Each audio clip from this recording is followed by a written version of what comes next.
Hey everyone, Jordan Meyer here, Wholesome Family Farms. We just got hammered with a huge rainstorm. We got, oh man, it must be like 1.3 inches of rain, and we got it in the span of, hour and a half or so, for the most part. But it really came down, and as you can see, our huge pile of forage lodged. Pretty crazy. But cattle walk through this a little bit too, but you can see throughout the whole thing it's pretty well laid out. But that's okay. Our harvesters, they can pick it up. And not only that, this run around with our grazing, we actually want to lay a lot of this down, get our thatch layer established, because this farm was newly seeded here last year for the first year. So we're off to a really good start. We left a lot in the fall, but then going into the spring, we wanted to make sure we weren't taking too much either. So we worked our way around that edge where it's solid green down there. That was all sumac and stuff, and goldenrod and a bunch of brambles and thorns and stuff like that. So we actually fenced off that whole edge, and we worked it really hard and had the cattle graze it really tight and open it up a little bit for more grasses to come. So come later this year, we'll see how that's turning out. We'll probably skip that on this whole roundabout grazing here, so let it recover a little longer. And yeah, it's pretty amazing the amount of thatch layer that we got here. It's just, we're definitely armoring our soil.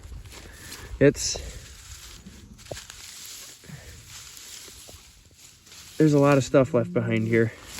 But it was funny just a little bit ago, just sitting out here as it's raining and everything, and then it quit. It literally sounded like the ground was just slurping up all the water. It's just like all the water is running into the pores and wormholes and things like that. A little bit of crown vetch left here, but mixed with thistle. Yeah, that's one thing that's going to be a little bit of a challenge, I think, but over time with good grazing management, the thistles should go away. But it's just, you walk out here, it feels like you're just totally walking on a pillow. Because like, how far do I have to dig before I can find the ground? I'd say it's pretty well protected.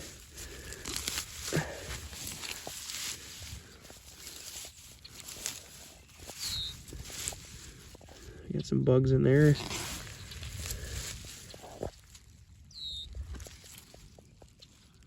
A few worm castings.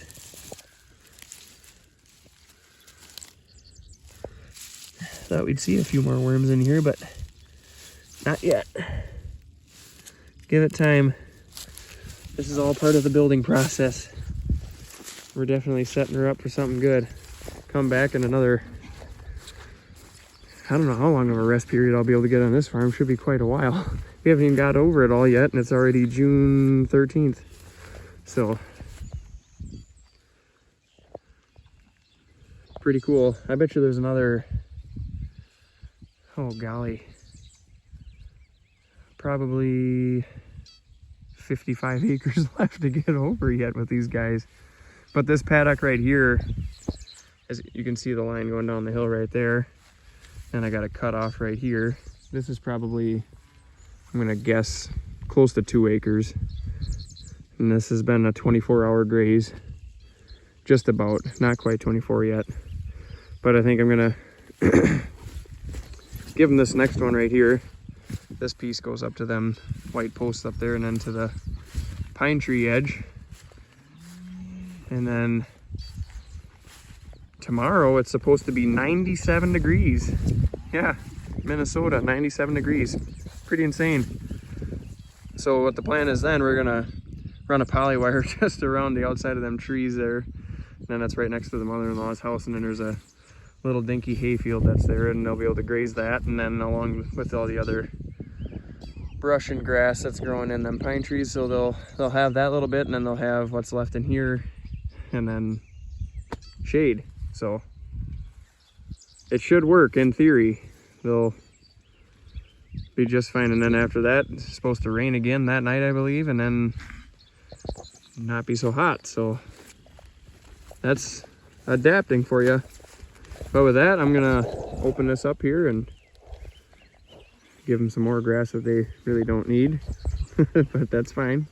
We're leaving plenty behind for the microbes. That's the plan here. So Jordan Meyer, Wholesome Family Farms, everyone have a good one.